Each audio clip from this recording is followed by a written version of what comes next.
ভূমি মন্ত্রী ও এমপির সাথে রাজশাহী নাগরিক কমিটির শুভেচ্ছা বিনিময়। রাজশাহী 28 ফেব্রুয়ারি 2026। যারাই দুর্নীতি করুক না কেন তাদের বিরুদ্ধে ব্যবস্থা নেওয়া হবে বলে জানিয়েছেন ভূমি মন্ত্রী মিজানুর রহমান মিনু। শনিবার রাজশাহী নাগরিক কমিটি আয়োজিত শুভেচ্ছা বিনিময় শেষে সাংবাদিকদের তিনি কথা বলেন। মন্ত্রী বলেন, ভূমি মন্ত্রণালয়ের দুর্নীতি রোধে ওয়ান স্টপ সার্ভিস চালু করা হচ্ছে। এদিকে রাজশাহী 3 আসনের এমপি শফিকুল হক মিলন বলেন, পবা মোহনপুর উপজেলা নিয়ে গঠিত রাজশাহী 3 আসন পুরো জেলার মধ্যে খুবই গুরুত্বপূর্ণ। নারীদের উন্নয়নে নেতৃত্ব প্রতিষ্ঠায় কাজ করছে বিএনপি। আগামী দিনে নারীদেরকে নিয়ে বিএনপির বড় পরিকল্পনা রয়েছে। তারা কোনো করুণার পাত্র নয়। দেশে অর্ধেকের বেশি নারী। এর আগে ভূমি মন্ত্রী ও রাজশাহী 2 আসনের এমপি মিজানুর রহমান মিনু এবং রাজশাহী 3 আসনের এমপি শফিকুল হক মিলনের সাথে শুভেচ্ছা বিনিময় করেছেন রাজশাহী নাগরিক কমিটি। আজ শনিবার নগরীর মুনলাইট গার্ডেনে এই অনুষ্ঠানের আয়োজন করা হয়। রাজশাহী নাগরিক কমিটির সভাপতি প্রফেসর রফিকুল ইসলামের সভাপতিত্বে আয়োজিত অনুষ্ঠানে রাজশাহীর বিভিন্ন পেশাজীবী ও সামাজিক সংগঠনের প্রতিনিধিবৃন্দ উপস্থিত ছিলেন। অনুষ্ঠানে পেশাজীবী ও সামাজিক সংগঠনের নেতৃবৃন্দ রাজশাহীবাসীর বিভিন্ন সমস্যা ও দুর্ভোগের চিত্র তুলে ধরেন এবং এর প্রতিকারে এমপি বৃন্দের সহযোগিতা কামনা করেন। পরে ভূমিমন্ত্রী মিজানুর রহমান মিনু ও এমপি শফিকুল হক মিলন সংশ্লিষ্ট বিষয়ে তাদের গুরুত্বপূর্ণ বক্তব্য উপস্থাপন করেন এবং রাজশাহীবাসীর দুর্ভোগ লাঘবে প্রতিশ্রুতি জানান। ভিন্ন ধর্মী ভাবে আগামী দিনে আমাদের পথ চলা দেখতে চাই। বিশেষ করে ন্যায় এবং নিষ্ঠার সাথে এই সমস্ত দায়িত্ব পালন করার জন্য যেভাবে সবাইকে সজাগ করছেন, আমার বিশ্বাস যে রাজশাহীর এই নাগরিক কমিটি আমাদেরকে সর্বত্র সহায়তা করবেন। আর আমি আপনাদের অনেকে যারা আমার বয়োজ্যেষ্ঠ আছে তাদের ছোট ভাই হিসাবে, আমার যারা সহকর্মী আছে তাদের ভাই হিসাবে, আমাদের যারা জুনিয়ররা আছে তাদেরও একজন ভাই হিসাবে তাদের সাথে পাশে থেকে সকল কর্মকাণ্ডের মধ্যে আমি আমার নিজেকে সম্পৃক্ত করব এই বলে আমি অঙ্গীকার করছি আপনাদের সামনে যে আমরা সবসময় ন্যায়ের পথে হচ্ছে যে কোনো ইয়ের মধ্যে আমরা সবসময় আপনাদের সাথে পাশে থাকবো।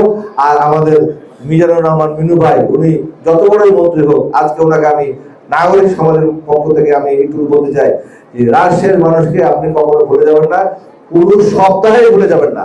প্রতি সপ্তাহে রাজশাহীর মানুষ আপনাকে চাই, আপনি প্রতি সপ্তাহে রাজশাহীতে অন্ততপক্ষে একবার আসার চেষ্টা করবেন। এই নির্বাচনের বিজয়ের আনন্দে আমরা মজবুত থাকবো। অন্যদিক থেকে এক এক করে আমাদের যে এলাকাগুলো বেদখল হয়ে যাবে এটা যেন না। সেই আমার প্রকৃত ভাই এবং বন্ধু যে সোজা আঙ্গুল দিয়ে আমাকে দেখে দিবে এই ভুলটি আপনি করলেন। আমি ভুল পথে যাচ্ছি। আর অতীতে এরকম কেউ সব প্রার্টন যারা তারা ভালোই ভালোই বলে বিপদে ফেলে দেয় ব্যক্তি এবং সবাইকে। ঠিকই আমি আপনাদের সরকার, আপনারা যে কোনো অবস্থায় যে কোনো জায়গায় আমার সামনে হোক, মোবাইলে হোক, আমার নেতাদের হোক, আমি ভুল করলে আমাকে আপনারা দয়া করে মনে করবেন। সব সফলতায় কোনো ব্যক্তি আমার নয়। এই সফলতা আমার সঙ্গে আমাদের সঙ্গে যারা আমরা একসঙ্গে আমাদের দল, নাগরিক পক্ষ, রাজশাহীবাসী, গরিব জনসাধারণ যারা করেছে এই বিজয়ের বরমাল্য তাদের কাছে, এই বিজয় হচ্ছে তাদের। মাননীয় প্রধানমন্ত্রীর এই উন্নয়নমুখী সরকার জনাব তারেক রহমান সাহেবের সেই জনগণের কাছে জবাবদিহিতা, স্বচ্ছতা রাখার জন্য সব কিছুই জনগণের সামনে হাজির করা। আমি আশা করছি যে সবই শুরু, আমাদের এখনো আমাদের হচ্ছে জানতে হচ্ছে, শিখতে হচ্ছে।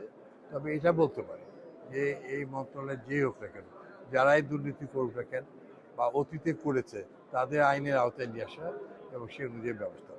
যে বিষয়টি বলছেন এটি আপনারা আমাদেরকে একটু দয়া করে লিখিতভাবে দিন বা মিডিয়ায় নিয়ে আসেন। আমরা মন্ত্রণালয় থেকে এটা অতীতেও বা ব্যবস্থা নেওয়া না হয়ে থাকে, আইন তার নিজস্ব গতিতে চলবে, আমরা অবশ্যই ব্যবস্থা নেব। বাংলাদেশ সরকারের ভূমি মন্ত্রণালয়ের যে ত্রুটি বিচ্যুতিগুলো প্রচুর আছে। অতীতে এই মন্ত্রণালয় কখনোই সুনামের সঙ্গে কাজ করে নাই। আমরা চেষ্টা করছি যে ওয়ান স্টপ সার্ভিসের মধ্যে দিয়ে যে ভূমির মালিক সেই সরাসরি সেখানে অ্যাপ্লিকেশন করবে এবং যিনি এটার হচ্ছে বা সমাধান দিবেন, যে মন্ত্রণালয়ের যে সর্বোচ্চ ব্যক্তি, কোনো মন্ত্রী বা ডিজি, তো তার কাছে যাবে ৬-৭টা ধাপ অ্যাট এ টাইম পার হয়ে। সেই জন্য এখান থেকে আল্লাহর রহমতে আমি আশা করছি যে কমবে আর রাজশাহী জেলা সহ বাংলাদেশের সকল জেলায় এই ওয়ান স্টপ সার্ভিস করা হবে। এরপরও আমরা চেষ্টা করছি যে আমাদের